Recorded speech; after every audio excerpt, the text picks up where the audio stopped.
Hey everyone, Caleb Masters here with a quick spoiler-free review of Spider-Man Brand New Day. I'm Spider-Man.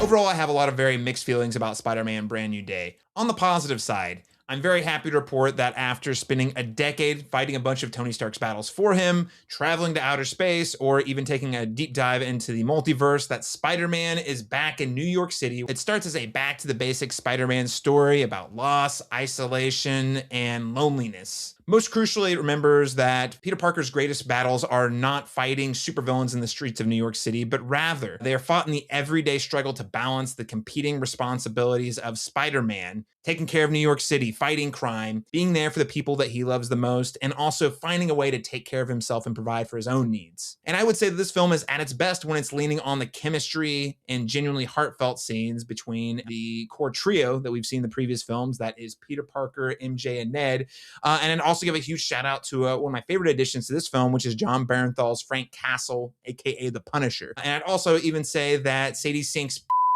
is a welcome addition here. More on that in our spoiler-filled podcast coming next month. So this film gets a lot right, but, and this is a big one, I do believe that these characters' journeys are largely buried under an overstuffed plot. As more and more MCU characters, there's a number of guest appearances that I won't spoil here, enter the story, the film becomes increasingly caught up in a very tangled web of plot mechanics. The story kind of loses the thread. There are simply too many MCU guest appearances and too much setup for future projects that ultimately do not serve the characters. There's been a lot of hype and talk around the action scenes in this particular film. It's a pretty mixed bag for me. There are some amazing street level fights, lots of cool things that you can see. This is actually probably shot in the streets of New York or on a really good soundstage. For every one of those, there are at least two scenes that look like Tom Holland and Zendaya are flying on webs inside the virtual production stage of The Volume. Feels weightless, not a lot of gravity to it. Lastly, I've got to give a shout out to the film's real MVP, which is Michael Giacchino's Brand New Day score. I would go ahead and give this a B-. I think it's really refreshing to get another Spider-Man film that has a very strong thesis. It's very reminiscent of the Sam Raimi films. I do think at the end of the day, the film gets a little too distracted by the MCU connections and setup